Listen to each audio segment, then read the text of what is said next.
My name is Donna O.T., and this is my second year serving as a project manager.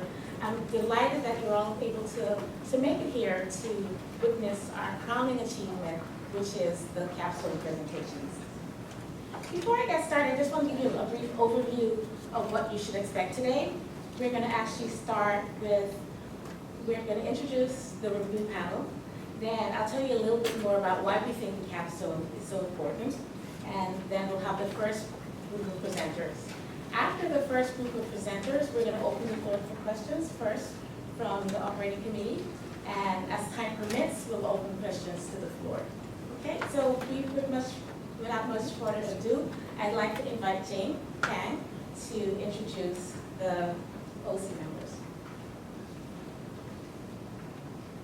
Good morning, everyone, and welcome, new members. I'd like to introduce Mr. Bill Lee. He's the current Chief Business Operating Officer. He's responsible for overseeing program operations, including servicing and collection of loans. He has been with FSA almost 13 years. Prior to joining FSA, he was Assistant VP and Director of Financial Aid at University of Maryland, College Park. Also worked in Financial Aid, George Mason University, University of Baltimore, and Seton College. He received his MBA from the University of Baltimore. So welcome, Mr. Belly.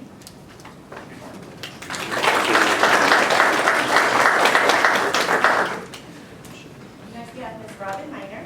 Ms. Miner has 11 years of federal government service, 5 of which have been the Chief Compliance Officer here at FSA, where she oversees activities relating to oversight of schools, guarantee agencies, and lending institutions.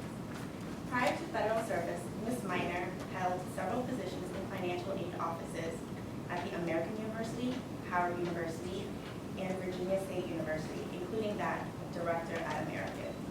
She holds a BS degree from Virginia State University, an MED degree from the American University, and a certificate from the Federal Executive Institute. She's also the proud grandmother of Chase Robinson, her little man.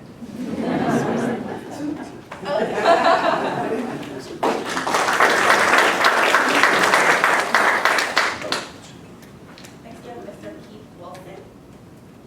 With nearly 30 years of experience. He's actually going to be joining us in 30 minutes. So, do you want me to read the bio now? Actually, you can. We'll just read it before the second segment, so we just respond. Mr. Paul Lebo. Paul Lebo served as the Deputy Chief Administration Officer for Administrative Services, where he provides leadership and direction for human resources, facilities, security, emergency management, and workforce development. He has over 15 years of leadership and management experience in various federal agencies, including Army, DHS, and HHS. He also previously served as the department's personnel security director with responsibilities for establishing and maintaining department-wide personnel suitability and classified information security policies and programs. He has a bachelor's degree from Western Maryland College and is a graduate from the Federal Executive Institute's Leadership for a Democratic Society. Welcome, Mr. Paul Lebo. I would also like to thank Jane for those introductions. Thank you.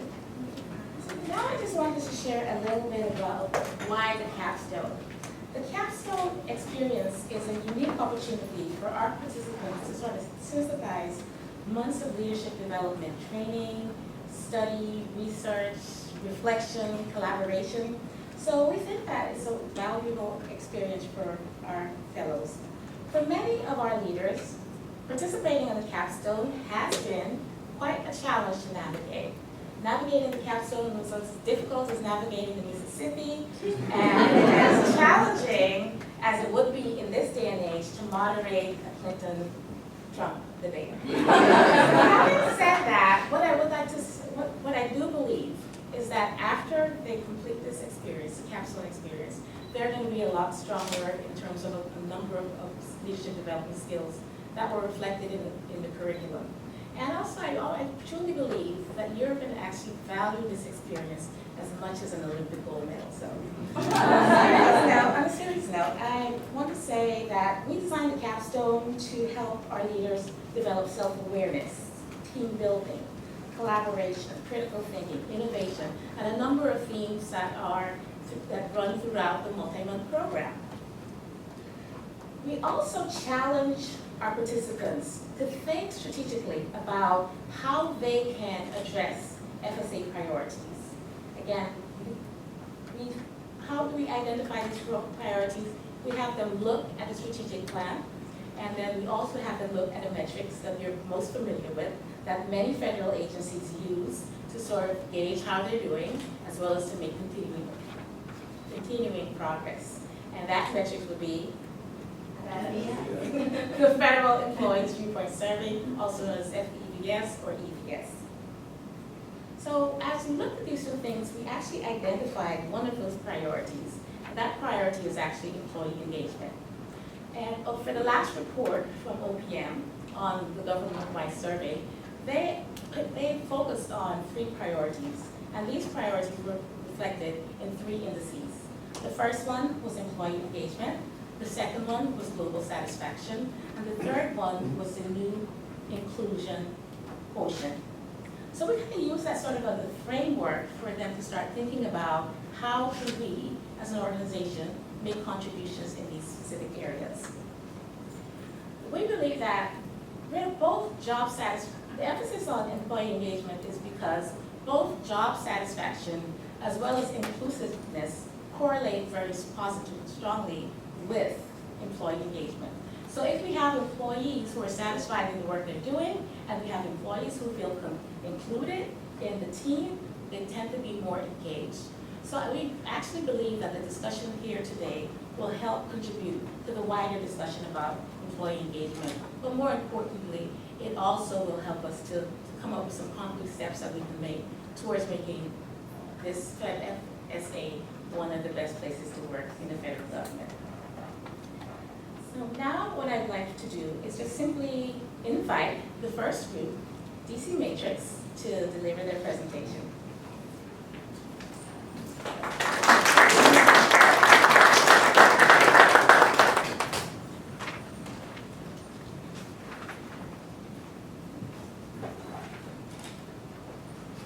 All right, welcome everyone. Good morning. Good morning. I think I need a little bit more insight. Good morning. Good morning. Good morning. Thank you. We are so excited and we are so pleased on behalf of the 3 teams here to present to you 3 of our project that we have worked on. It feels like we have run Olympic swimming trials. It feels like we've done quite a bit of work for this day. This day has finally arrived. So glad. And I think we all shared that. So today I am a member of DC Matrix. My name is Zelma Barrett. I'm part of customer experience and I'm located in headquarters. I'm Alfonso Rangel, the Enterprise Office based here at headquarters. Good morning, I'm Rosa Rep, Program Compliance, Chicago. I'm Jane Odell, Program Compliance Headquarters. So today we're going to talk to you a little bit about making mobility inclusive, specifically about teleworking and inclusion. So before we get into our presentation, we wanted to give you a brief preview of what we're going to be talking about. So I will be talking a little bit about the background between inclusion and teleworking and how are those connected, and provide a little bit of some definitions, so kind of provide a framework to the presentation. I will be presenting to you the data that we analyzed and also discuss some of their interesting findings as well. I will be discussing best practices for effective leadership for managing teleworkers while supporting the 5 IQ habits. And I will be discussing a recommendation for federal student. Great, let's go ahead and get started into this path. So first, let me tell you a little bit about teleworking and inclusion. So a few years back, OMB started doing some research about teleworking and making it as part of a work-life balance system. And definitely there seemed to be a push in that direction. So in connection to that telework research, that led to the Telework Enhancement Act of 2010, which simply provides a statutory definition of telework as well as a required agreement between employees and managers. So as a result of that, and connect that to inclement weathers that have occurred in the last couple of years, there was a push of collaboration within FSA to provide guidelines for teleworking in light of inclement weather. and managers actually got guidance as to how to start welcoming in and introducing more of the telework in their pathway. So with that, that actually led to a connection of looking now how to make teleworking even more inclusive. And one of the metrics that we looked into was called, it's the new inclusion quotient, or the new IQ. And that is actually consists of 20 questions in the FEDS. It was primarily handled by OMB, actually has an office known as the Office of Diversity and Inclusion, ODI. And what they did is that basically what this IQ does is measure how inclusive any of these types of workplace practices are in relation among the federal government. And what they found also is that inclusion practices are positively correlated with employee satisfaction. So we are going to talk a little bit more about that in our data analysis.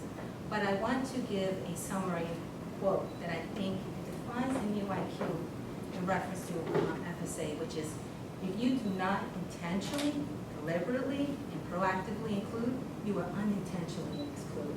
And we definitely don't want to end up in that pattern. So now that we've gone from the home, let's talk a little bit more in depth about the new IQ. So what the new IQ does is measure inclusiveness. And that was actually, with some research found that, as you know, we're creatures of habit, and we have unconscious habits.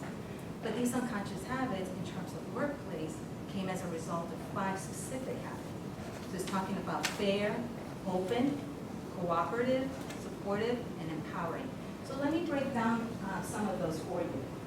When we look at fair, we're talking about encouraging healthy competition and ethical practices. Okay, so that's, in terms of what we consider fairness. Open is more about safeguarding trustworthiness and integrity. And cooperative is probably my favorite one, which is because it promotes communication, I know to talk a lot, and it supports collaboration, and more important. And of course, my favorite word that my team will probably say that I'm known for is empower. So it's empowering in terms of empowering the staff to create a sense of ownership of their contribution, and essentially their contribution to the mission, which is even more important. So all of these define what is being inclusive, all right? So you're saying, Zelma, you explain this to us, what is the problem? The problem is, on a good note, we are going in an upward direction of making telework more inclusive within FSA. But I think that I speak on behalf of my team, we're not satisfied. We want to keep going even higher. We want to reach the level of NASA or GSA or other agencies that have scored higher than us. So we are on the right track, but I just want to say on behalf of our team, kind of a caution. Telework is coming. It's going to become more and more integrated. It's going to become even more required. Because let me give you some fun facts. We're out of space. We have new business units, right? So what do we do with that? In addition, by 2024, not one single demographic unit is going to be no more than 50% of the U.S. population. So there won't be no majority, no minority, everyone will be about the same. And even more of a concern, there's going to be 5 generations in the workforce instead of 4 that we do now. So all of that diversity, we have to make sure that we make it inclusive with using the tool of teleworking. So then we can end up with an interconnected workforce that is engaging, that feels inclusive, that has some sort of belonging and contribution to the mission. All right, that's really, to me, the definition of new IQ. So with that, I'm going to pass it along to the data guy, and he's going to talk to you a little bit about that. Thank you, Selma. Good morning, everybody. Morning. Good morning.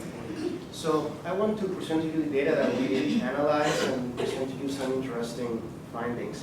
What we did was look at the employee viewpoint survey going back 4 years, back to 2012, up to the latest survey available, which was the one in 2015. I think the 16 is in the works right now. And what we did was look at all the questions that the survey addressed and focus on those 5 factors that Selma mentioned, which were the fair, the open, the cooperative, the empowering, and the supportive. And what we did was try to look at the trends and the performances from 3 different perspectives. One was the overall federal government, another one was the Department of Ed in general, and in particular we look at FSA. So one important thing to notice, first of all, is that the performance of these habits was not the same across all of them. For example, the supportive was the highest performing one, and I believe it was in the upper 70s. On the low end, we have the fair one in the mid 40s, and the other three were basically in the mid 50s. So if you look at the charts, you can see that the supportive factor is the purple line on the top, the fair is the blue one on the bottom, and the other ones are in between. And an important thing to notice, and I want you to focus on this, is the fact that if we look at the federal government, the performance was basically flat or decreasing, whereas for Ed and FSA, it was on the increasing side. So continuing on this idea, we wanted to look at things in a more particular way. So what we did was aggregate all these scores into one single new inclusion quotient index. I'll call it the IQ index. And basically, we have more of a contrast of what I was mentioning before, which is this performance between government one on one hand and Ed and FSA on the other. So for example, again, we stress the fact that FSA had an increasing performance, whereas the federal government, in this particular case, in the aggregate case for the IQ index, was going backward. And you can see that in the upper left chart, where the federal government is the blue line, and the green and the red are Ed and FSA correspondingly. We wanted to continue to identify or analyze and understand the relationship between IQ index and telework, and we found there was a strong correlation between IQ on one side and telework on the other, which appears on the lower bottom chart. Important to notice and very meaningful, if you look at the green line, which is FSA, FSA shows the highest performance on satisfaction with telework. So what does this tell us? It tells us that we're doing something right, but we have to keep doing it right. And for that, I think more research is needed into understanding the cost and effect relationship between IQ index on one hand, telework on the other, and other potential factors. More importantly so, now that we are promoting more of a telework culture, and at the same time we want to keep our workforce engaged. So now I will pass it on to my colleague Rosa, who will talk about best practices. Thank you, Alfonso. Good morning again, everyone. Good morning. So, if you're not a statistician like Alfonso, you're kind of wondering, what exactly did he say? So, there's an upward trend with clear benefits for employees in FSA as telework participation increases. So now, what does that mean really? Telework works, period. Over research and findings, we have come to find that work is not where we are, but is what we do. Now it's finding out how we make telework work. Now we found that there are several best practices for effective leadership for managing employees while supporting the IQ habits. The first one is communication is key. FSA has 10 offices across the states. So how do we communicate with each other? We have to embrace the various forms of communication methods: telephone, email, live meetings, or webinars, to replace the fact that we can't have face-to-face meetings as often as we would like. By creating a meeting rhythm, they help support the cooperative and open habits. Another important aspect is to build high-quality relationships that help validate supportive and open habits. These 4 characteristics include trust, commitment, respect, and cooperation. With this, it helps teams work more easily apart without concern of the processing outcome. Another important aspect to help the empowerment habit is value individuals and empower a team. One way to do that is fostering leadership. Shared leadership is really important in team because it helps lessen the burden of a team essentially, but then you're still creating strength within itself. And creating protocol. By aligning goals, roles, and responsibilities, it helps keep the team in unison and helps validate the fair, open, and cooperative aspect. Now, for us to call it best practices, that means we would have to implement it ourselves. And this is really true for our team, DC Matrix. While my team members were here in DC, I was over in Chicago. And we implemented all these best practices with communication. We discussed how often we would meet, when we would meet, and for how long we would meet. In addition to building our high-quality relationships, we actually spent the first hour of our conversation talking about each other's backgrounds and getting to know each other on a personal level as well to create that sense of trust in one another. In addition, we also empowered each other by allowing each other to lead when needed and necessary. Everyone had their strengths, and we recognized it, and we allowed each person to lead when needed. And we also built protocol. As a result, we had our presentation. And so now we have Jay, as I implement our best practice, he will have recommendations of how to implement it within FSA.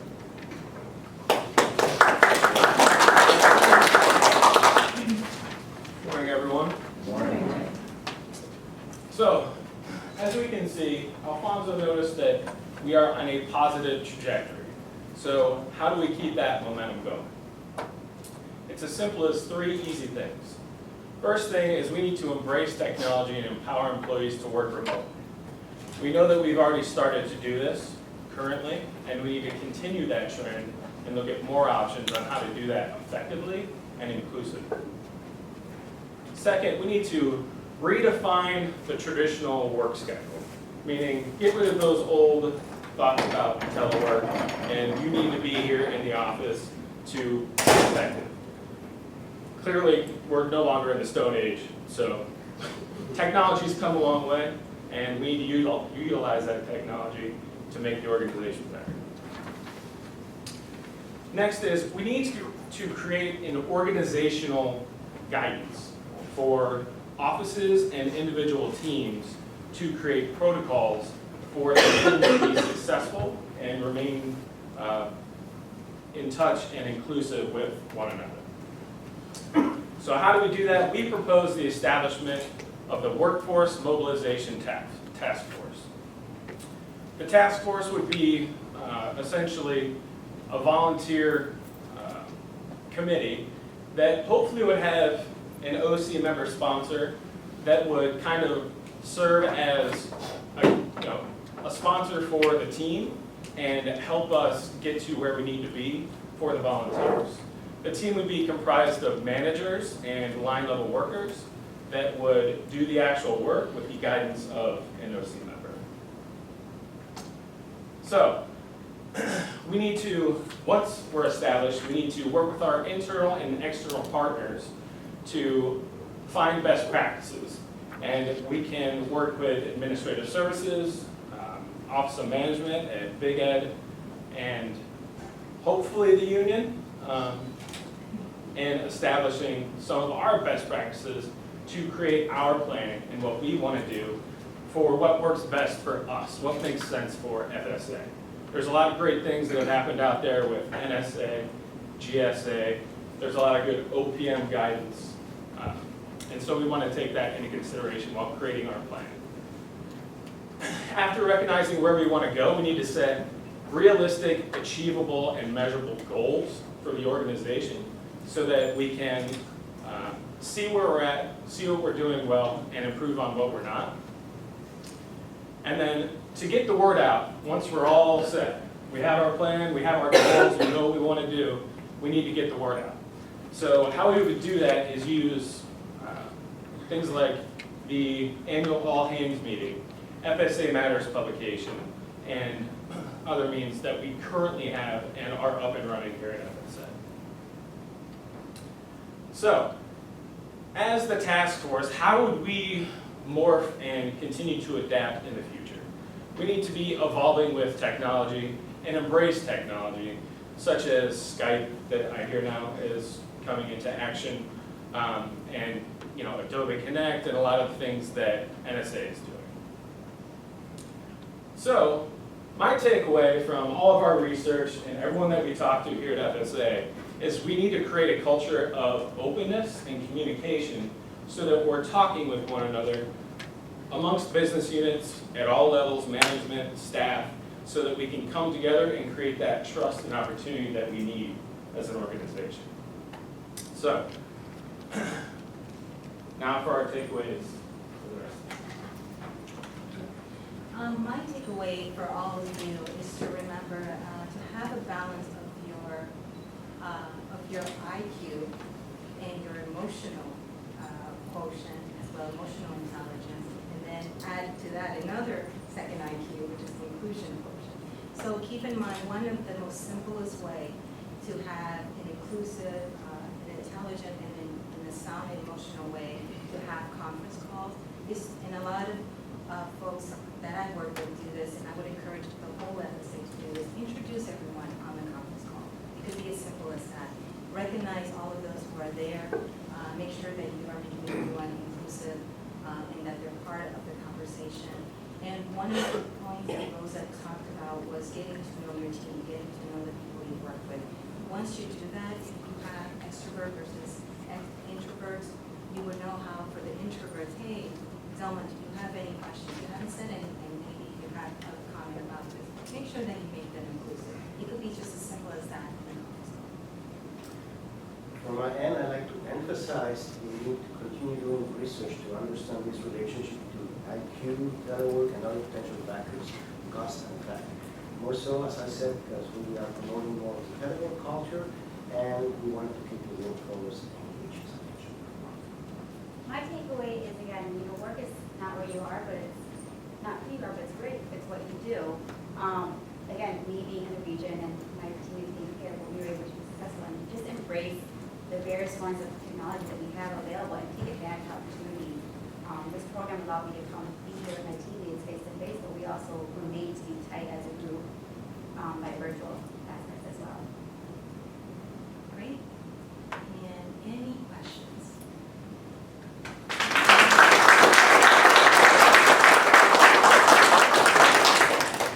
First, we'd like to take questions from the OC community. Questions or comments, whichever you want to forward. I'll start. Excellent presentation, first of all. Thank you. Thank you.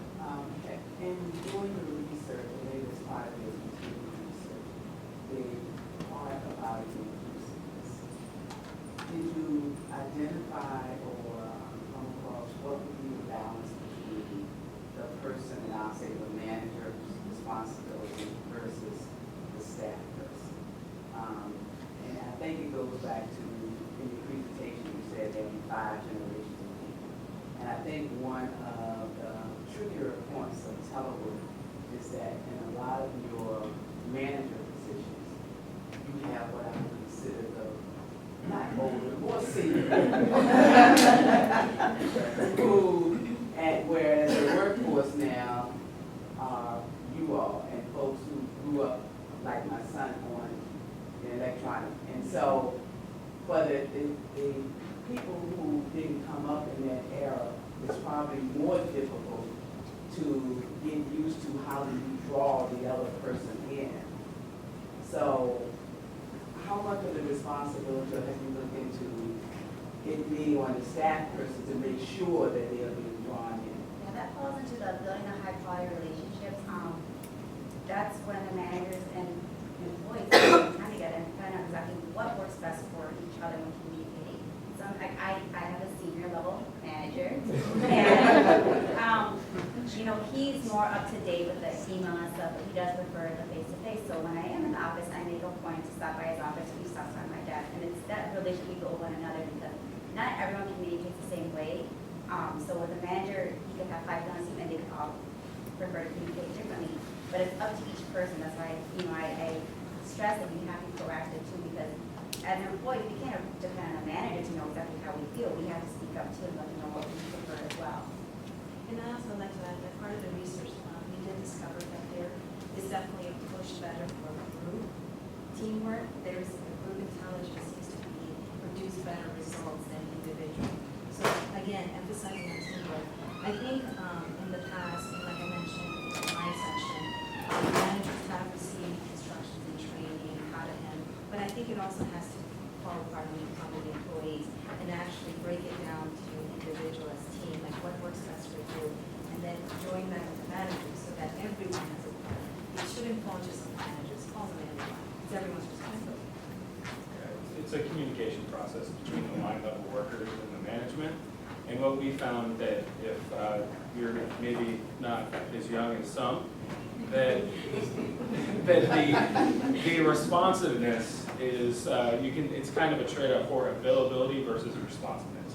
If you walk to someone's desk and they're not there, they may be doing something important somewhere in the building. But if you send someone a communicator message and you don't hear back from them for 2.5 hours, there you go. So those are the types of things that we can take into consideration for, what is understandable, what do we agree upon as metrics for, how available you're going to be when you're offsite. I will finally add that we need to be aware of the different perspectives, and we can expect boomers to behave as millennials and vice versa. So it's balancing act. We are running a little bit behind time, so again, if you could just keep your responses a little bit brief, give other OC an opportunity to pose questions. Well, I have a quick question. So you mentioned redefining the purpose schedule. I know it's a problem we have staff in all over the country, travel for less than 1 day to get on 8 o'clock meetings in San Francisco.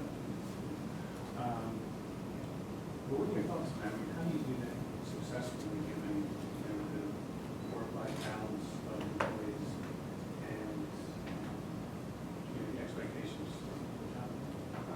I think it depends on the work that you do. So the core work hours that we have now, the 9:30 to 4, makes sense for us because we do a lot of business with business people, and whether you're on the East Coast, West Coast, that makes sense for us. But if you're not communicating with people and you have an IT job, it was MaxiFlex, I believe was brought up yesterday by Ruth, where your core business hours are really 10 to 2. And then if you do IT things, you can do that at home, wherever, just get in your 40 hours. So it's having the flexibility to know who does what and what works best for them, as opposed to saying, this is what works for everyone, so this is what we're doing. Do we have any other questions? I'll add one, Bill actually took my question. No, just interested, you talked about all the successes with not being co-located on a team. What was the biggest challenge in working together when you didn't just go to somebody's desk in a project like this? I don't know if we necessarily had challenges. I mean, and again, in working with the redefining the work schedule, there was times when I was on vacation, but we had meetings set up and I would still call them because that was my responsibility to our group. And so I think that plays into with your work-life balance, you're still doing your job and redefining the work schedule. But we just didn't have challenge. It maybe just been someone was being unavailable to me, but our group in our initial meeting, we discussed that if we had a set meeting and someone could make it, we would still continue on and just take minutes and share the feedback. So, Was there a piece of technology that would have assisted you better or would have enhanced the experience? we utilized everything, I think. Yeah, We had them available. But The thing was, we didn't have the same available, so some of us had live meetings, some of us had WebEx, some of us had communicator. If the 3 of us were in a room, we could share our screens, but there wasn't any, centralized software. perhaps more uniform. All right, thank you. Thank you very much. Thank you.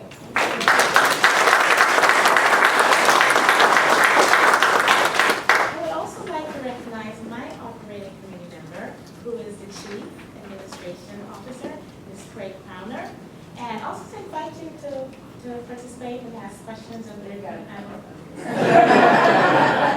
So welcome, thank you. And we have another OC member joining us, Mr. Keith Wilson, and Jane will introduce him. Hi, everybody again. We'd like to welcome Mr. Keith Wilson. With nearly 30 years of experience in financial aid, Mr. Wilson directs, oversees, and manages FSA's information technology activities and works with other senior executives on IT-related matters. He led the team that developed Capstone on the web, which gave student aid applicants the ability for the first time ever to complete their applications online. Mr. Wilson holds a degree in business administration with a minor in computer science from Norfolk State University. He is an alumnus of senior executive leadership training at the John F. Kennedy School of Government at Harvard University and a former excellence in government management fellow at the Partnership for Public Service. So welcome, Mr. Keith Wilson.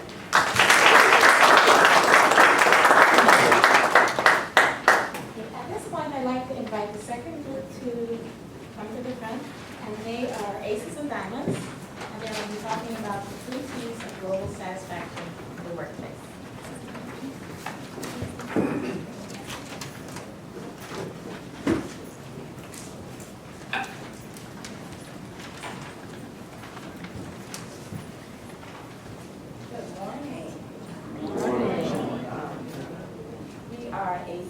Diamond. I should have had some cards in here.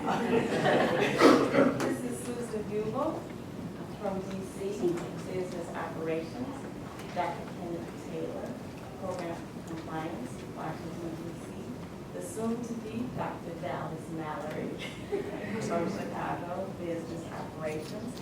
And I am Melissa Yancey Benson, also from Chi-Town Business Operations. And we are going to talk about the 3 T's of global satisfaction. That will include training, time, and tenure. With training, the focus is on the amount of training that is given to the employees. Time, the amount of time used to support and monitor training. Tenure, recruitment and development to retain employees. Global satisfaction is the federal employee viewpoint survey index that is used to measure employee satisfaction about the 4 aspects related to their work, that being their job, their pay, their organization, and whether they would recommend their organization as a good place to work. The 2015 Federal Employee Viewpoint Survey data shows many people do not believe they receive adequate training, functional skills training for new employees. Susan is going to speak more on that. Thank you, Melissa. So as Melissa mentioned, we looked at the Federal Employee Viewpoint Survey. And what we wanted to do to make sure that we were on the right route is find like-sized agencies to Department of Ed. So we found the Nuclear Regulatory and U.S. Agency for International Development were similar size, so we wanted to see how they ranked in global satisfaction. And as you can see, we're similar, but we definitely aren't the top one in our like-sized agencies. We're middle. We definitely have room to grow. The other thing that we did is look at the trending, and as you can see, can't see the colors too well here, sorry. But you do see Department of Education in green, which is good. We are trending up, but we're still not as high as we think we have the potential to go to. So the other thing that we wanted to do as we're going down this route, trying to make sure we're on the right path, we wanted to make sure that our approach to look at training fell in line with the FSA strategic plan. So we looked through the strategic plan and identified strategic goal E, invest in expanded workforce capability with an objective to ensure that its workforce has the capabilities to adapt to changing business needs and priorities. And to us, that spoke of training.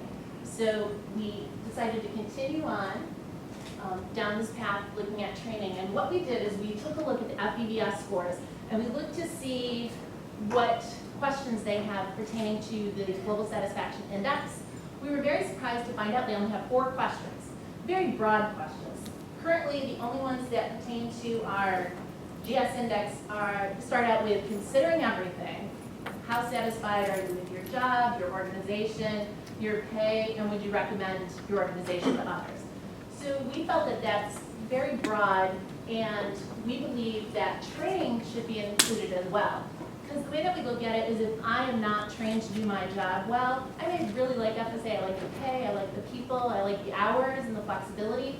If I don't know my job, I may not recommend it to my friend Melissa when she says, hey, do you know who's hiring? And I'm like, yeah, FSA is cool, but I'm not really sure what I'm doing because I'm not 100% confident in my actual job duties.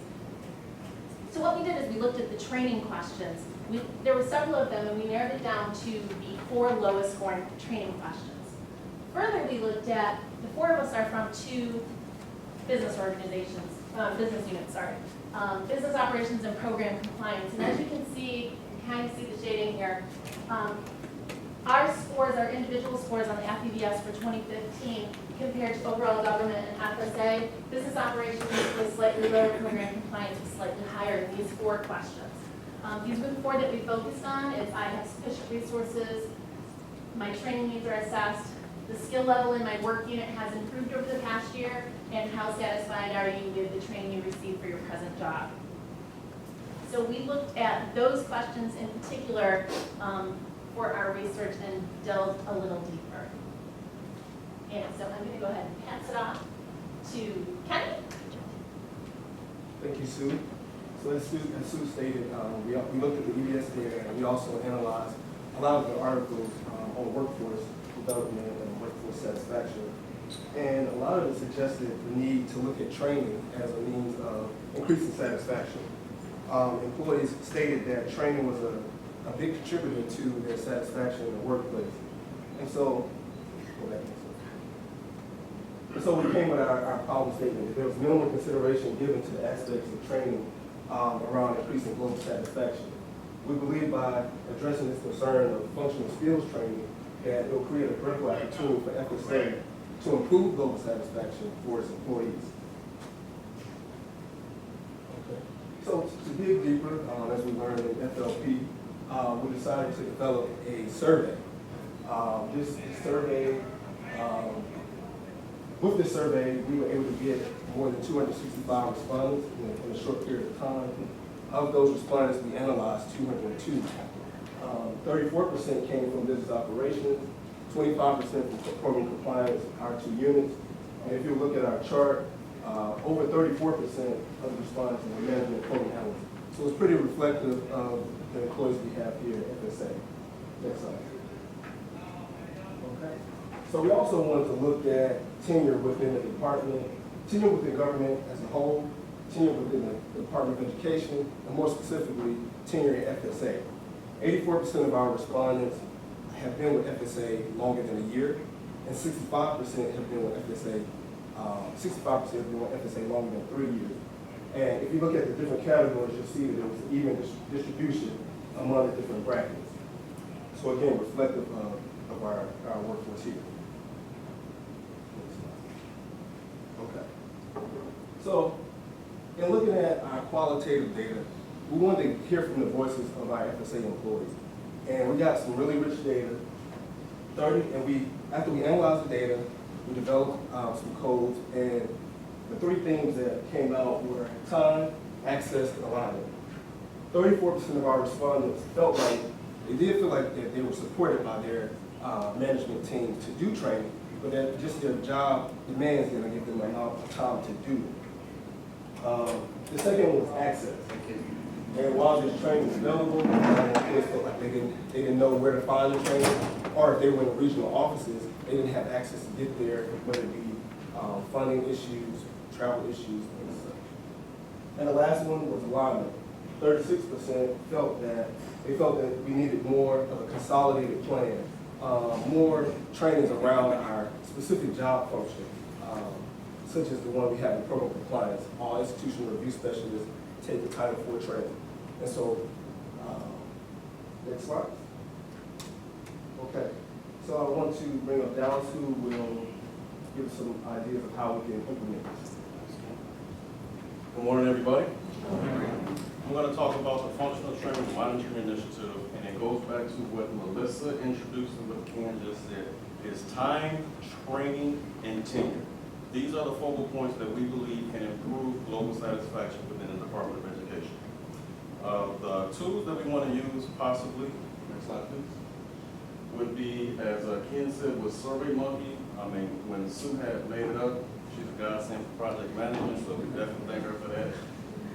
Focus groups, one-on-one meetings, and combination of the multiple methods. Now, with me working in Region 5, Region 10 the needs for Region 10 might be different for Region 1, 2, 3, and 4. So we have 10 regions and we have headquarters. So collectively, we can use all of these tools, which don't cost the department much money at all. If anything, it's just invested time. So we're all familiar with Econ 101, return on investment. So I figured out the formula to be, the monetary benefits minus the training cost divided by the training cost times 1,000. And ultimately, we believe this component can save the department money overall. So it's about lowering the cost. It's about lowering the turnover for employees leaving for retention, but improving the productivity overall while creating tenure for the Department of Education. And next slide. Oh, you already got it. And the frequency that we want to do this, we came to the conclusion that we believe we should have a survey that goes out for new employees every 30, 60, and 90 days.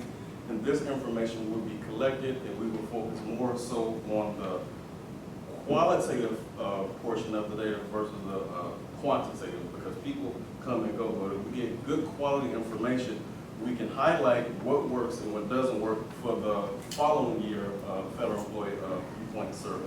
So yeah, I believe this could increase the likelihood of a higher global satisfaction within the Department of Education. And I'm going to turn this over to Sue to highlight more on the sample survey questions that we use within our project. Thank you, Dallas.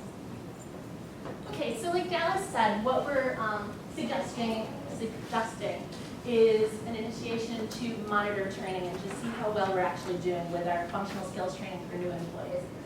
So what we wanted to provide, which you have in your handouts as well, is just a handful of questions that you might be able to use. So I have 5 focus group questions, and I just kind of want to talk about the purpose of them and how you can see success. So like Dallas mentioned, there's a few different ways that you could implement this. Probably one of the cheapest and least time-intensive ones would be to just use survey. Now, when we first did our survey, we found out when we asked around that FSA does do Survey Monkey surveys sometimes for something. So you could use that, or you could just do a simple email survey.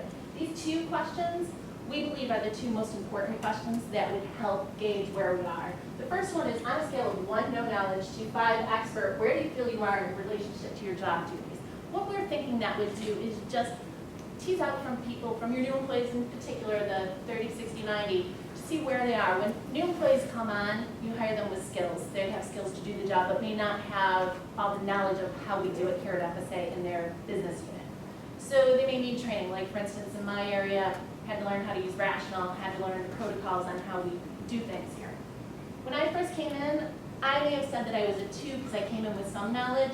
Other people may come in as a 1. You're going to have some outliers that come in and say, hey, I'm already an expert. I can get to work right away, which is great. But the majority may fall in the middle. That's what we think that you're going to see the most growth in. So when I come in my first 30 days, by 60, 90, we should see an increase in that number, seeing that I'm more confident with my job. The second one, on a scale of 1 not satisfied to 5 very satisfied, how satisfied am I with the job-related training that I received?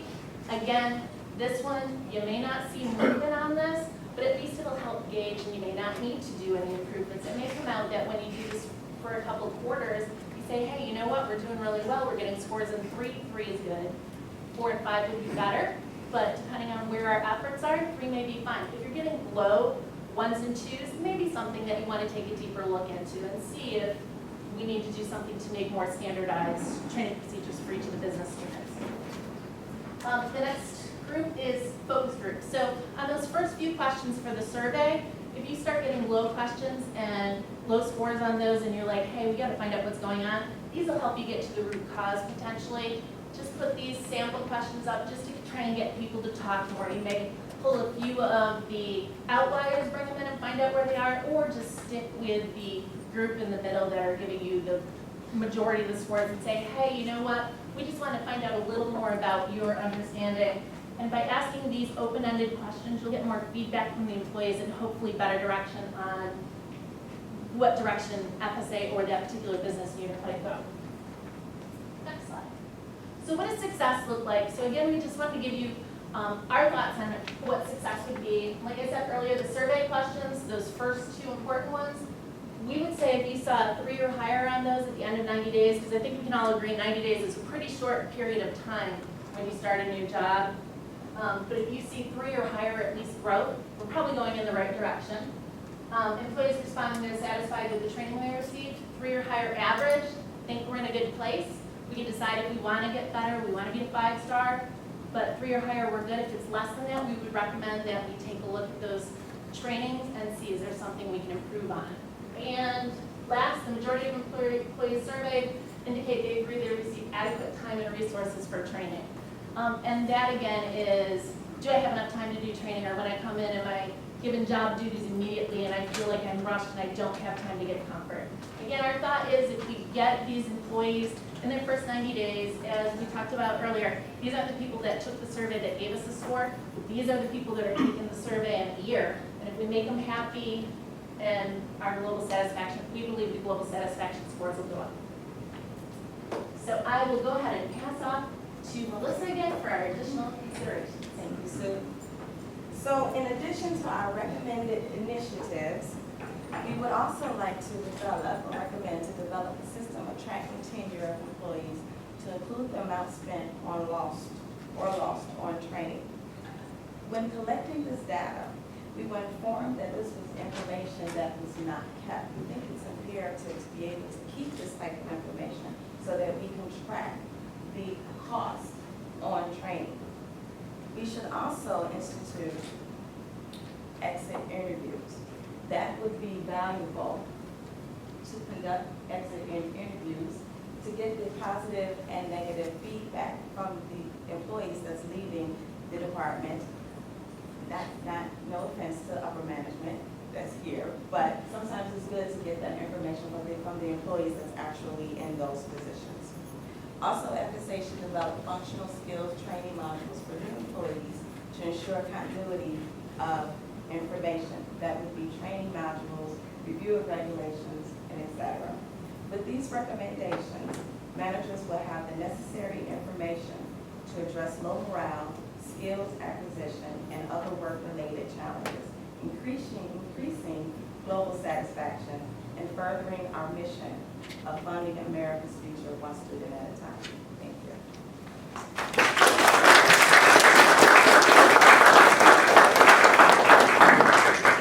Thank you, Aces and Diamonds. At this point, we'd like to open the floor to questions first to the operating committee. I'll start. Fairly grand engineering, I'm not sure why we look at that. Speak up. I'm wondering what you think about having required individual development plans in place, say like after 90 days, let's say, have a chance to assess whether actually, we may not be able to require it, so let's pretend we can. What would you think about that? I think IDPs are great tools, and I think that would give great insight to what may be lacking in training, if there is anything, but I think it encourages learning and making sure that people know where training is, how to take it, what's available. Because I'll use myself, for instance, I got with FSA for the role of 5 years now. When I originally started, I started in a Treasury offset program. And I came in and they set me in a room and it was like, they gave me this two big dictionaries, like, read this. I'm like, okay, I don't really know what to do. But then I read them, but I couldn't necessarily really retain it until I actually got hands-on. So then I read a little bit. I was like, well, can I like shadow, one of the subject matter experts, so to speak? So it started to make a little bit more sense once I was able to do both of them at the same time. But I know people that were hired after me, they weren't given the manual, so to speak. So it was inconsistent. So if anything, we need to be consistent. And I'll say that doesn't have to necessarily be formal. In my office, my supervisor and I we have an individual development plan, and it's not formalized, but when we meet for reach, we talk about it. And we talk about my goals and things I want to do, trainings I want to do, such as this. And she asks me, how things come along, and she pushes me and reminds me of things I have to do. So it's not a formal plan, but it's still discussed. I would recommend as part of the survey, maybe to collect some information on how people prefer to have training. We actually have that. Okay. We have that in our survey as well. We can share that with you because people learn, and I think back to the question that you asked the last group, depending on the generation, some people are much better. I'm a paper person. I can do electronic, but I prefer to take my notes and do paper. So yeah, I think that's very important. How would you envision marketing this? So some of the feedback that we get is that we get surveyed to death, right? Everybody wants to stay on service. How would you push this? Yes, there's going to be value added to participate. So I would think of the new employee orientation, because I know we already have new employee orientation, and maybe when the new employees come from the Department of Education, new employee orientation, and they meet with their supervisor or manager, whoever's going to handle them, just kind of explains why we're doing it. Because I think if people understand why we're doing it, and it's not just you're bombarded and you're not really sure what happens after, that you get better responses and keep the surveys short. And I personally am pleased when I'm invited to focus groups because I feel like I could make a difference. It's going to depend on the person, but I'm hoping if they understand the big picture, they'd be more interested. I would actually like to kind of add something to what Sue said. I just thought about that. Like when we first hired Capital Human Resources, it actually would be very, very convenient if they can get what their expectations are up front initially when they walk in the door. Then when they do the survey, 30, 60, 90, do a comparison, and we look at that overall to kind of see how we bridge that gap between day one and day 90 when we get further forward. I would actually like to challenge you from a different lens. In my particular area, it's IT. In the Washington metropolitan area, probably one of the easiest, highest employment areas as far as IT. Some employees take advantage of training to take the IT training and then get a higher paying job very quickly in this area. You can easily leverage federal government money to get pretty good training, Oracle, programming, and leave and get, I had one individual get a $30,000 increase in pay. We did do we did do a counter offer, but they still took the offer.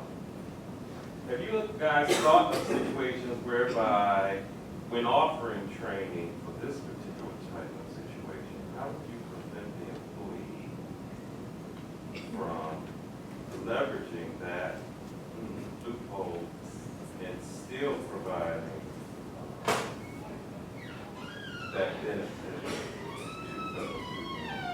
I would say, although I'm not a teacher, but in Illinois, it's a very, very good pro teacher thing, to kind of offer a disclaimer offering that training. You know, if you take this and think we have to give the Department of Education X amount, whatever, senior management, because I think a lot of years, to keep them from leaving the organization. Because I understand what you're saying. We provide this training, which costs money. So you took our money and training and knowledge, you went to another institution. So I would say just kind of add a disclaimer. Take the training, you have to give us X amount. I was gonna say this, I was gonna say the same thing, if it costs a certain, we put in a tolerance, similar to tuition reimbursement, and I'm sorry, I'm not really versed on how it works here, but I know in past places that I've worked, if you take advantage of tuition reimbursement, you're signing over that you're gonna stay with them for 2 years after you finish your last payment, or potentially, you're not gonna make them stay forever, but at least if I invested, $5,000 in you to get Oracle training and certified, you need to stay for 2 years. So you're signing, if we're paying X dollar, and we put a tolerance, or even if there's like, if you think, I'm thinking like teach grants, if there's a high needs area here, and we're hiring you specifically for that, and we know it's a high paying need, you need to sign this disclaimer that you're saying 2 years, 3 years, whatever you think makes sense. And just to add to that, I think that with the workforce changing, we realized that training is not the only component. There's telework issue, there's the inclusion issue, and so there's other components that we're suggesting that just as one of the components to focus on training, and as well as institute. And just to add to that, my background was actually from the private sector. I come from the banking industry. And we had programs such as tuition reimbursement, where if the employee did leave after that time, the employee has to be reimbursed for back that amount of money. Or we could just take their taxes and follow it. I got that covered. Do we have any additional questions from the OCP? I think of this, we do have a few more minutes, so we can actually open the floor. Yes. Very close. Was there a way to slice the data from the EBS between people who are early to the organization versus people who have been long-term?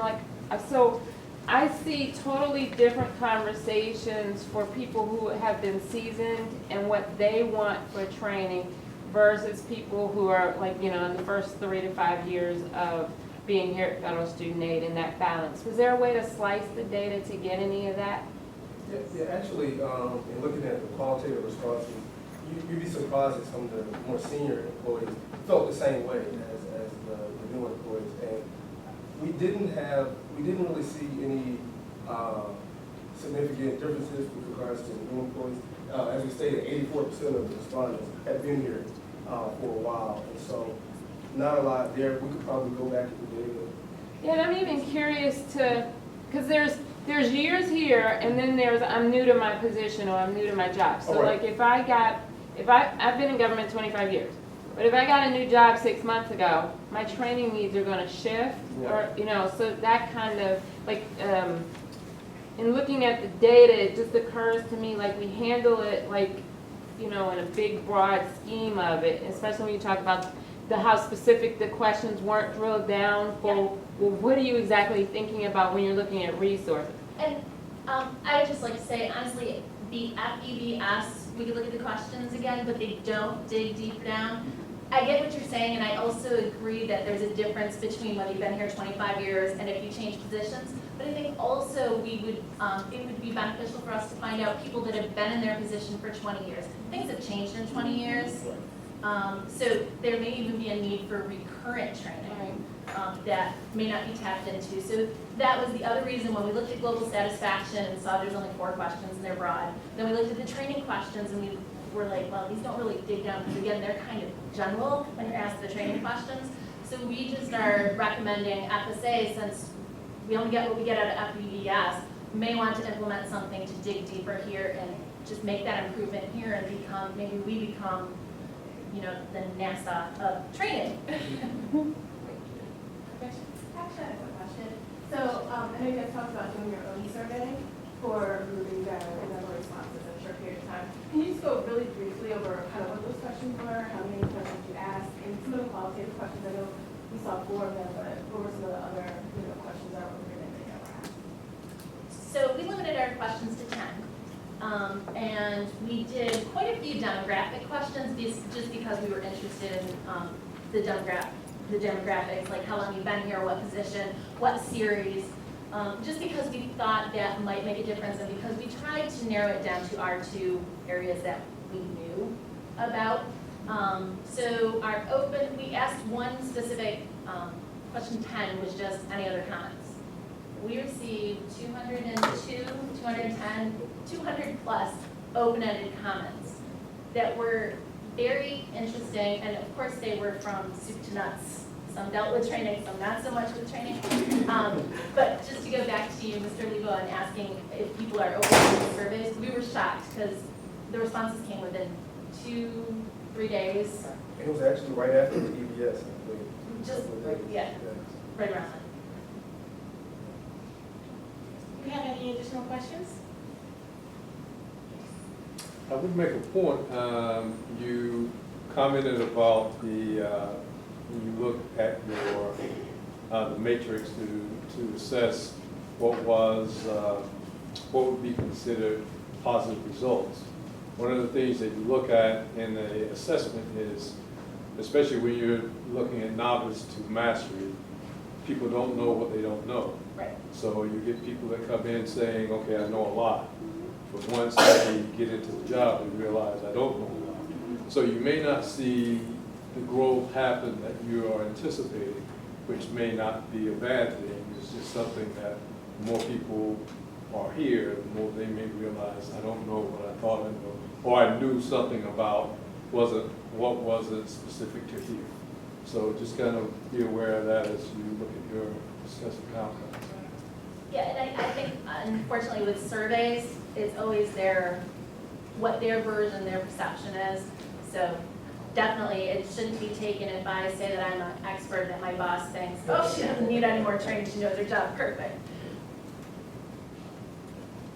Okay. Any additional questions? Thank you very much.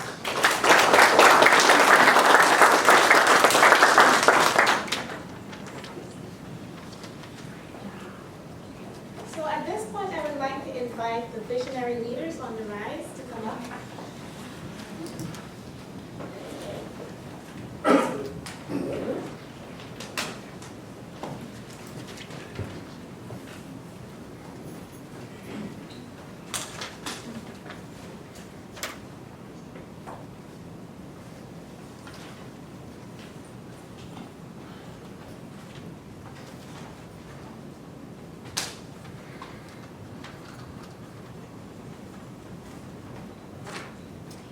Good morning, everybody. So today, our capstone project is called Strong Leaders, Interfacing for a New Tomorrow. We're comprised, our group name, is Visionary Leaders on the Rise. We're comprised of Michael Ellis, Business Operations, San Francisco. Beyond Dam, Technology Office, Headquarters. Deja Joseph, Program Compliance, Headquarters. And myself, Jane Kang, Program Compliance, New York. So first we'll start with an overview of what we're going to cover today. We'll start with an employee engagement introduction, followed by our problem statement, then diving deep into research that we conducted, conclusions that we've drawn from our research, and our recommendation. We will answer questions at the end. Now, federal student aid, as do other agencies, rely on FEVS, Federal Employee Viewpoint Survey, as a critical tool to drive improvements, continuous improvements.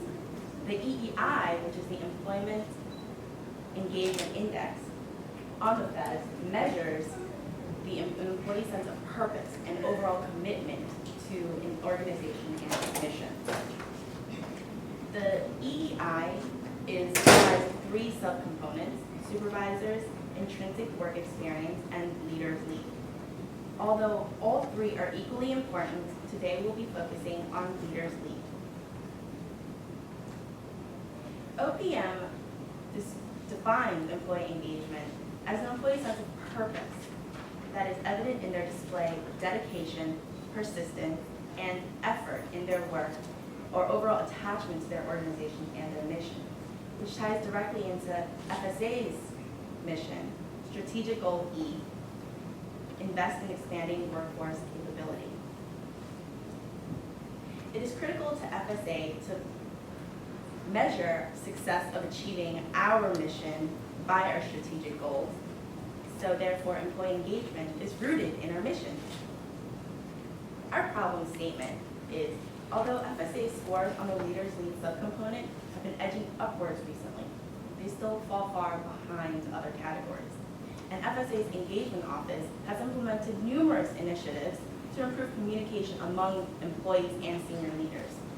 A further focus on improving communication among leaders and employees, increasing leaders' visibility across the organization, and demonstrating leaders' responsiveness to employees' concerns may significantly impact FSA leaders' engagement scores. Employees sometimes feel disengaged as a result of lack of communication and perception that senior leaders are not responsive to their concerns. This reluctance to share information produces employees who tend to feel their contributions are being overlooked and their potential is not being tapped. Senior leaders, by improving two-way communication, gaining visibility in the organization, acknowledging employee input, this will elevate FSA's ability to foster a positive working environment and trust in senior leadership. And we're going to do a quick little activity. Simon says, everybody stand up. Simon says, everybody sit down. And Simon says, raise your hand if you knew all 4 OC members before today. Okay, well, but still do the math. Right now I'm going to hand it over to Mike, who will discuss the FEVS scores and why it's important to know our senior leaders. Thank you, Jane.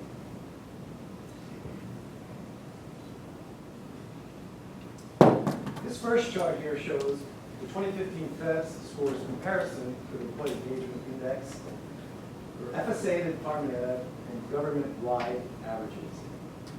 FSA scores higher than the government-wide averages for all subcomponents. However, as you can clearly see, Leaders Lead is well below the other components for all agencies.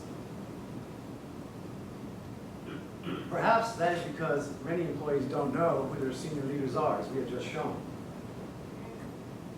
Visionary Leaders on the Rise will focus on Leaders Lead and try to determine exactly why the scores are so much lower and what can be done to try to improve them.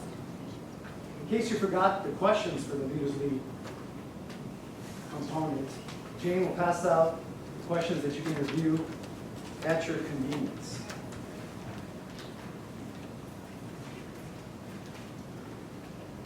Our next chart here shows the 2013 to 2015 FEDS comparison for 4 agencies: NASA, OMB, FSA, and SEC.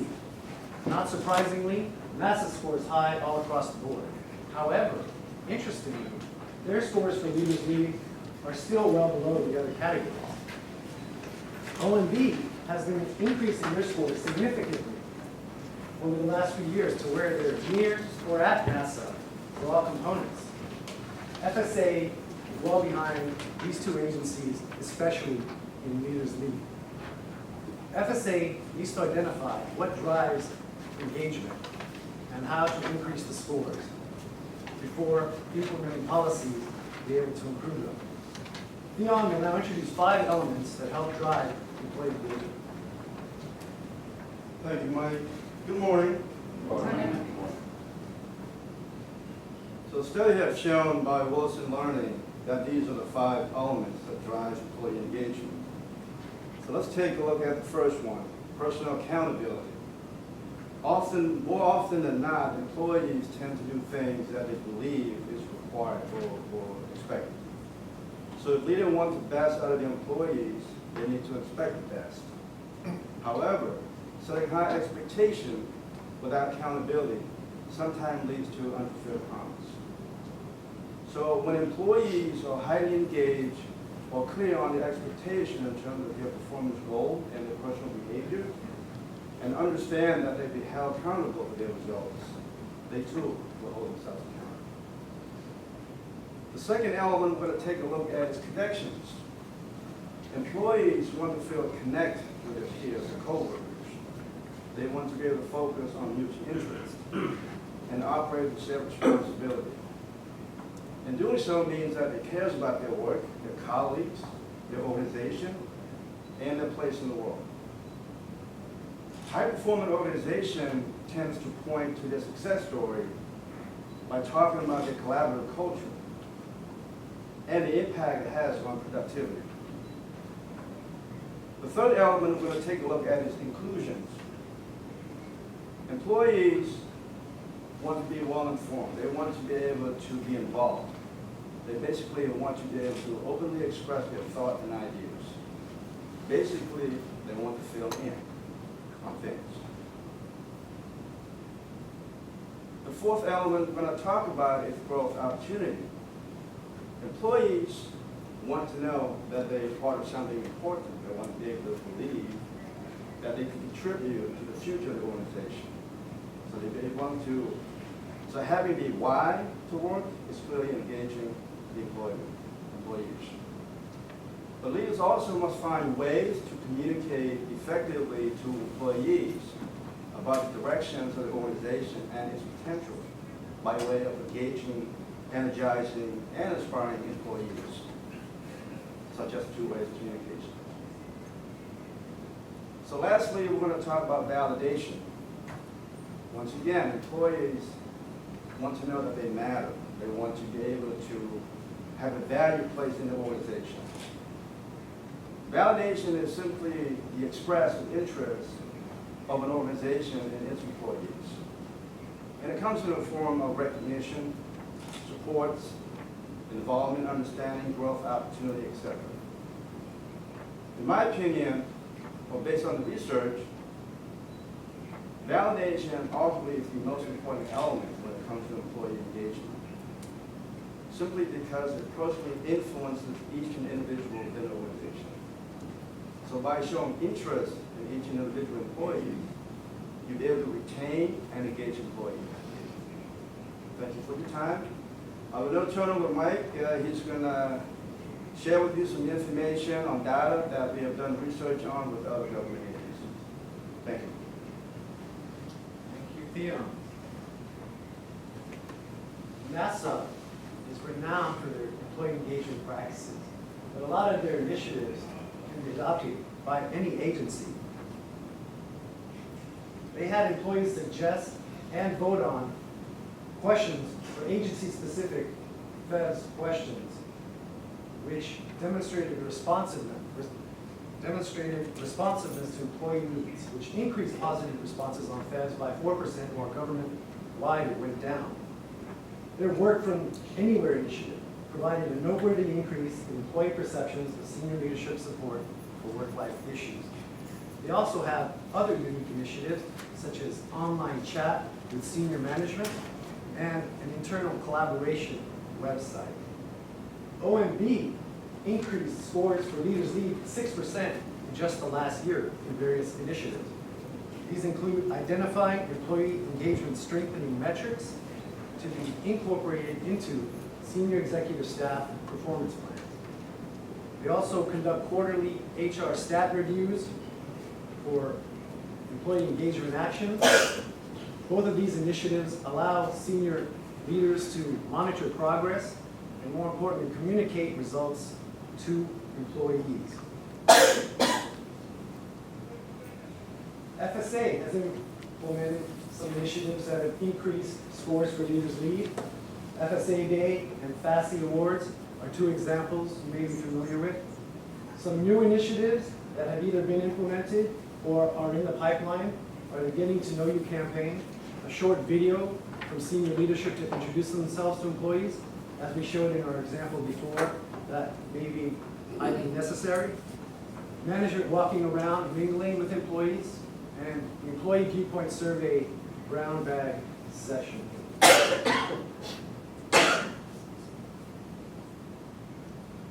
So in conclusion, engaged employees are more productive, get better results, and stay longer in an organization. How can we achieve that? Senior leaders must build trust through open, honest, and frequent two-way communication. Improving communication may significantly increase FSA scores for Leaders Lead. Asia will now introduce our group's recommendations on improving communication. Thank you, Mike. Well, now that you've gained insight on what employee engagement is, coupled with research on some of the root causes, it is time for you to understand how some of the best business practices can help our leaders at FSA lead. First, we have to build a platform not only of transparency, but one that encourages a social and interactive environment. FSA should aim to improve its ability not only to share information, but to break down silos in order to increase our two-way communication and, of course, increase our employee engagement. We need to first develop an employee engagement task force that will be able to creatively design an interactive employee engagement intranet site. The task force will consist of the employee engagement office members, of course members of Visionary Leaders on the Rise, and other interested employees and selected individuals from our executive offices.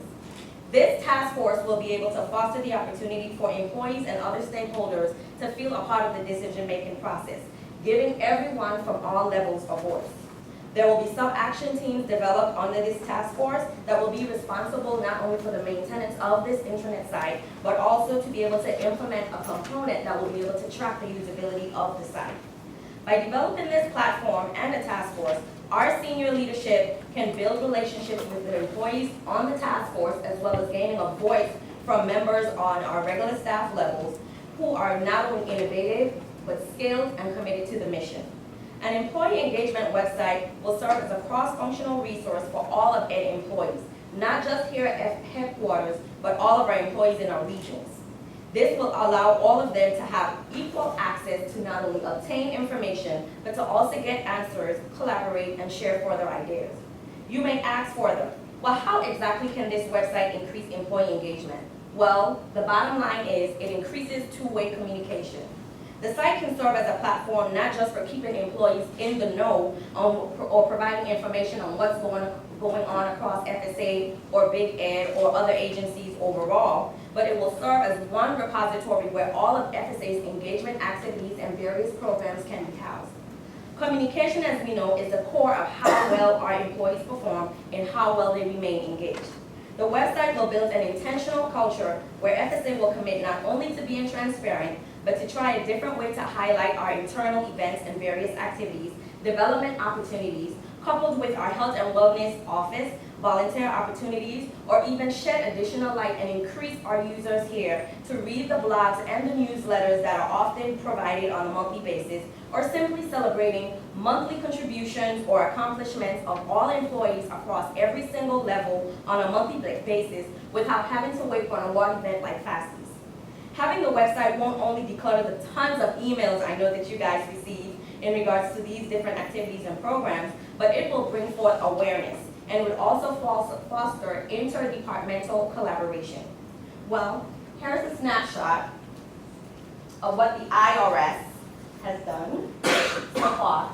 I was able to gain a snapshot from someone, I know you may not be able to see it clearly, but they have implemented a collaboration website for their employees to engage with their senior leaders. They have a coffee corner and other subtopics that are segmented within their website that keeps their employees engaged, and that has also aided in increasing their scores for employee engagement. These are simple ways. Once you, POP has recommended whether it's a project, team, or a specific individual that they want to recognize the contributions that they've made on various assignments, you can highlight them on the website or simply have an MVP of the month. According to John O'Brien, the workplace is changing and employee engagement strategies are changing right along with it. Anyone involved in employee engagement knows that conventional wisdom has been turned on by a newly plugged in and charged up generation of workers. So why not let's take charge? By implementing this website, we are just addressing FSA's strategic goal E. Again, investing in expanding our workforce capability. And in the end, employees will see that our FSA leaders are working diligently on being open, consistently transparent horizontally and vertically, and information will be easily accessible, again, not only for headquarter employees, but as well as those in the regions. Any questions?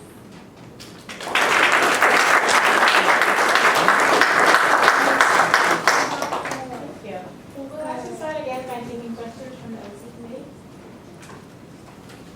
Just a quick question, would the website be owned by the employee engagement office, or who would be the owner of that? Well, we did a little bit of collaboration, and we've also spoken with the employee engagement office.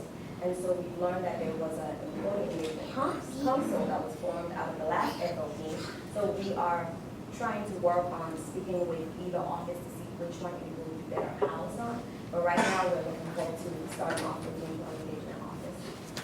It's just that they have the manpower and the ability to first get the task force going and the amount of members that would need needed in order to get the website developed. We have to see where it would be better housed. And how would you, what would be your approach to get the staff to go to it? We have a lot of resources now, but it's getting the people to utilize. Well, after doing some research, and Jen and Dan or Michael can speak better on it, we actually already have a campaign that one of you guys can speak on that we would like to be our driving factor.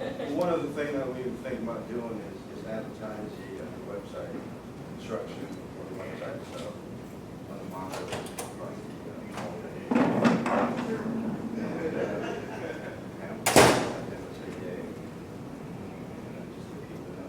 Yeah, we were gonna have a slogan, have a suggestion, make an idea, so make a solution. Similar to what you see when you go on the train, if you see something, say something. Yeah. So we were gonna have a FSA internal campaign where that would try to drive interested employees across all levels to join. My vision for the website would be a place where employees and senior leaders can communicate. Right now, as an employee, I don't think most employees know how to get in contact with a senior leader or have any impact or any influence. And I think this would be a good way for that to happen. Senior leaders can communicate their initiatives easily, employees can ask feedback, and vice versa. And I think once that's given to all the FSA employees, then I think that'll draw interest in the website. Especially our employees in the regions, having Michael and Jen both from New York and San Francisco. A lot of times when you speak with the employees in the regions, they don't feel as engaged, even though we have the FASI Awards here and other different events. They may have their own internal events there, but they don't feel as engaged as the employees here at headquarters.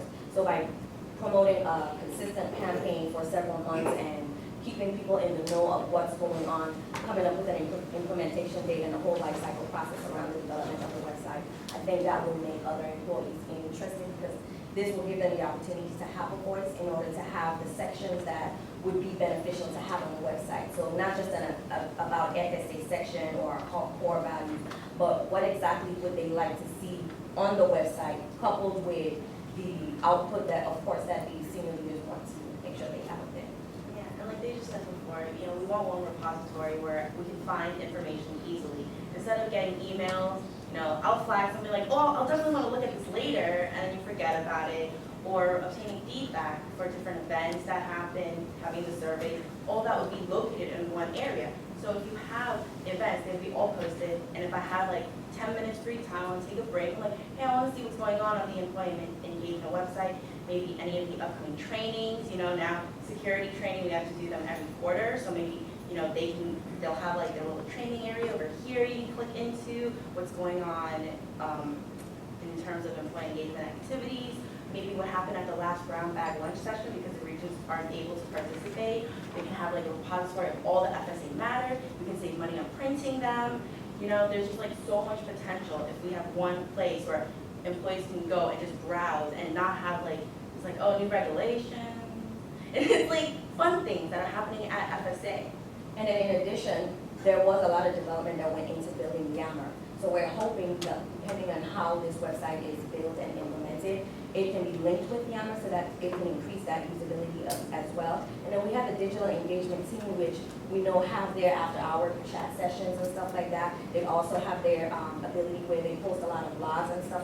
So if that information can be posted on the website, it can be available to all employees and not just posted for anyone to access sometimes on Connect Ed. Because a lot of people don't go on those other websites unless they need to find information.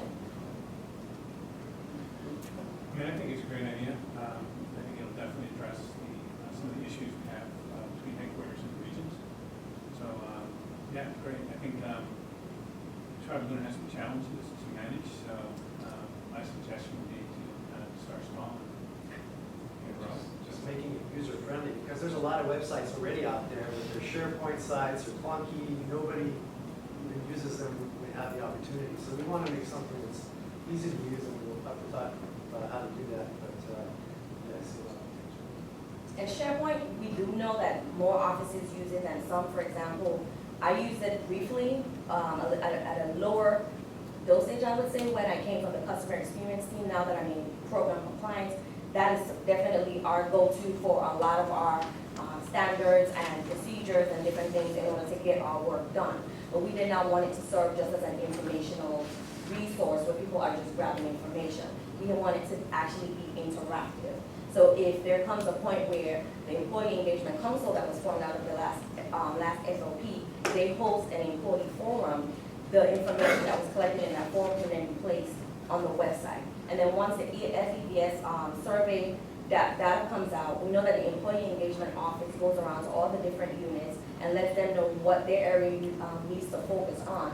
However, at this time, there's really no follow-up metrics that have been implemented on what those units have actually done, and even if they have done something, that information has not been shared for us to increase going on in the next year. And so a lot of times employees aren't in the know of what it is their unit should have actually been focusing on. Maybe they could have given input additionally on different things they could have tried individually within the unit instead of just focusing overall on FSA. And that information can also be fed onto the website in a subcategory.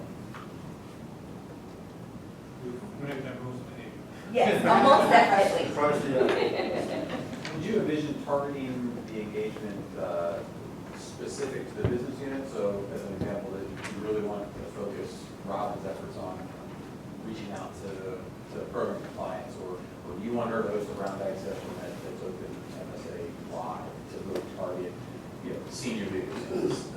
A senior leader in program compliance doesn't necessarily have a lot of influence to technology employees. What's your thoughts on that?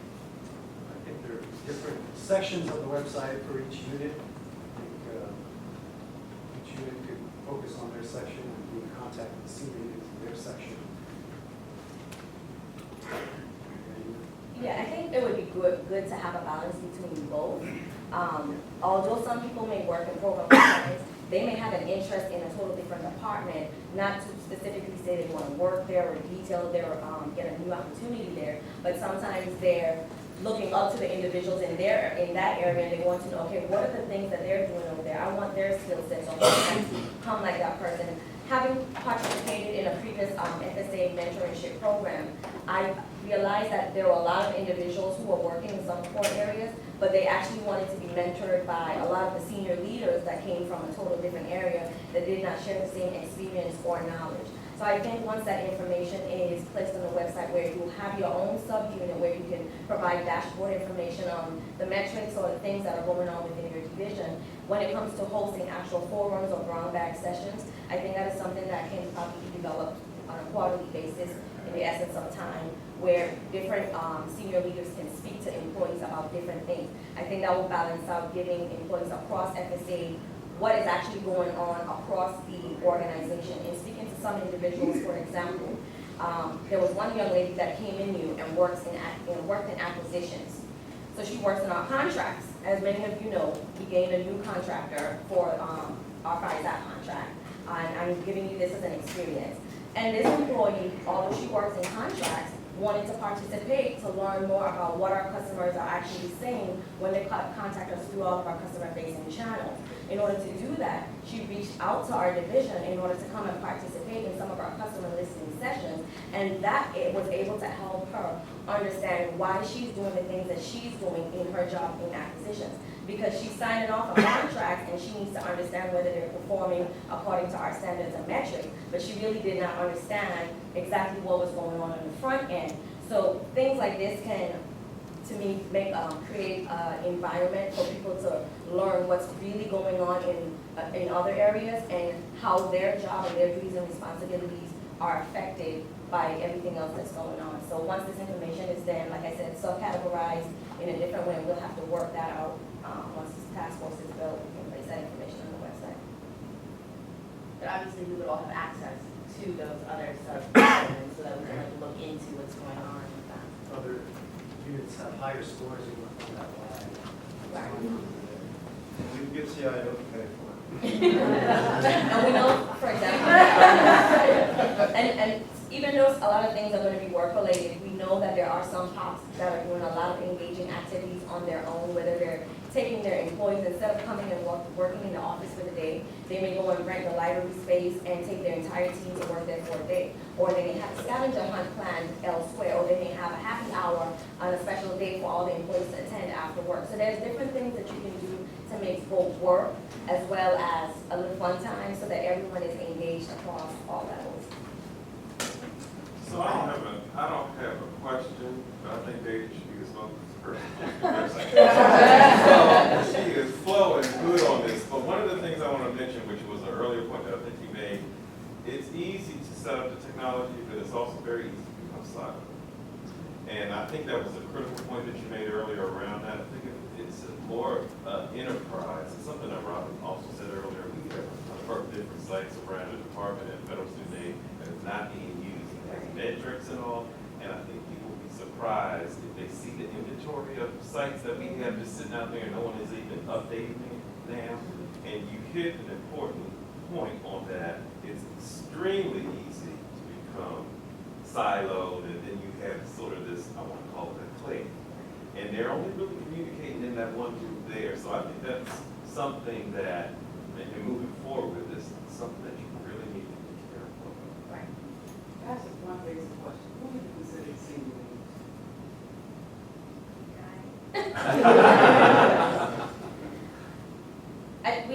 I personally think that you, no matter what your position is, whether you're a director or a team lead or middle manager, that you can lead from where you are. But as far as identifying who the senior leaders are in the overall FSA, those would be the individuals that, of course, have a director behind their title or SES, or may share an office, or may have an office window.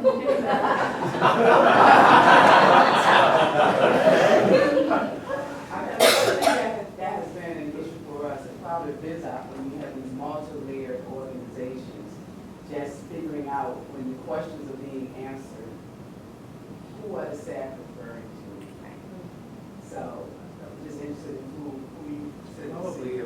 your immediate supervisor.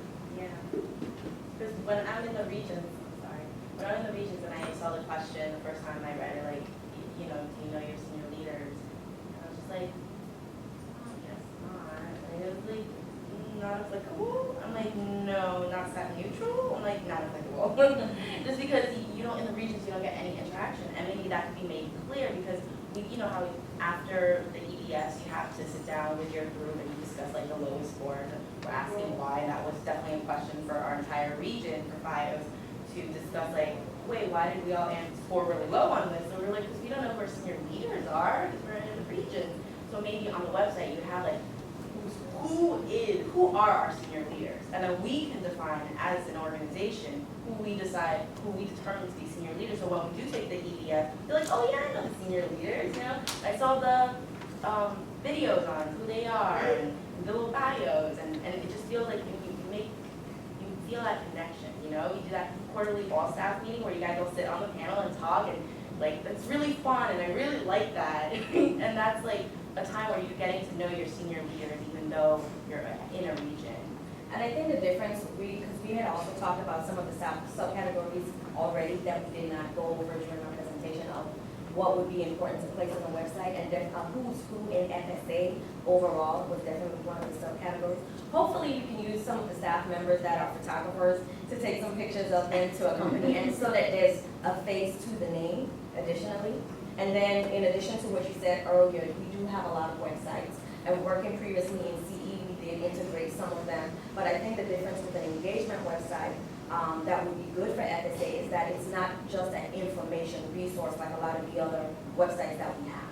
So we want to make sure that it's interactive, and then perhaps there can be like an email push, that one email, not a ton of emails that says there's this, you know, activity going on today or this activity going on next week, but just a push to say, hey, when last have you visited the employee engagement website? Yeah, because I think that was part of what Robin was alluding to. You can announce a new website, but it's the draw Right. to get the employees to actually utilize it. How do you prevent it from getting stale? So like on Connect Ed, every time there's like an article on something that happened, maybe like FSA Day, you have a link like for the full story, click on this link to go to the website. You're on the website, you're just exploring because it's so interactive, and you're like, wait, what's this and what's that? And you're not just looking at one article on Connect Ed. And to answer your question, the research on the 5 elements make reference to that senior leadership is anyone from supervisor all the way up to say Jim's office. I think we have a few more minutes for questions. Do we have any additional questions from the OC? Okay, we have an opportunity to open the floor for questions. Yes, I think the way to enhance the involvement with the website is to also incorporate emails.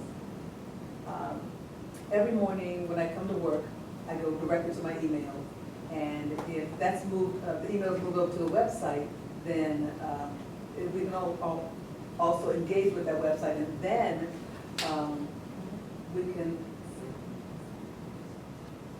we're required to sign out to go back to that website. Then you can see what's the most recent announcements or events or whatever, and then that's a way to be, we can include our interaction with that website. Yeah, I think that's more of a design issue. I mean, if it's something that's comfortable, I mean, we can build a website, tie it to the email system, and educate network. Because the website is going to be essentially an intranet. So when you log on the Educate Network, you're essentially inside your domain. So tying to the email system within Educate, I think, is pretty easy. What was the last part you said? It's easy.com. Okay, do we have another question from? Yeah, guys. Quick question, what was your website set apart from Connect Ed? I think Connect Ed serves as an all-of-ed type resource, and right now we want to focus on engaging employee engagement for FSA overall. However, once it is built and we are able to maintain, do a soft launch and the official launch, we can then see how we can expand to all of ed so that all of ed employees can be engaged, and perhaps For example, we have an outreach office over here that is completely separate from the outreach office that's at Big Ed. Once the website has come together, that's the interdepartmental collaboration that we was talking about. These different units can then converse with the members of the task force to institute some of the things that they would like to have shared on the website to keep employees in the know of what's going on. Because there are trainings that are only offered, for example, to FSA employees, and there's training that's offered at Big Ed that FSA employees can take. But there's training that are offered at FSA that Big Ed employees can't take over here. So keeping people abreast of what's really going on, or even simple situations where the nurse, she's always doing a lot of initiatives to try to keep people engaged in health and wellness. And then we also have the gym over at Big Ed that tries to do their own initiatives that we're not always aware of over here. So once that collaboration happens with all the different units or people who would like to participate and have information shared, I think that would be beneficial to put on the website. Thank you very much. Didn't they all do a fantastic job? I think we should get a nice a few points. I just want to recognize we have the Director of Workforce Development Services, Greg Bummer, who's with us, and I also wanted to recommend one of our vendors and very avid supporters, Mike Ruckus, in the room as well. I recognize Ruth Camp, who is a facilitator of the FLP program, and she's been doing a phenomenal job with the group, so I want to recognize her. Special thank you to the OC committee, and I've been just amazed year after year you come back and so please not to torture us, but deeply appreciate it. I hope that you all can be here. We're going to have our graduation ceremony beginning at 1:30 this afternoon. I'm sure they would love to have the support. For those of you in the audience, and we have abstracts of the presentations. Again, you can take a copy. If there's someone you think should have been here and it's not here, you can actually take an extra copy for that person because we really wanted to grow our audience. I also passed around a sign-in sheet because we really would like to know who participated today. So thank you very much and have a wonderful, wonderful rest of the day. Be back here at 1:30.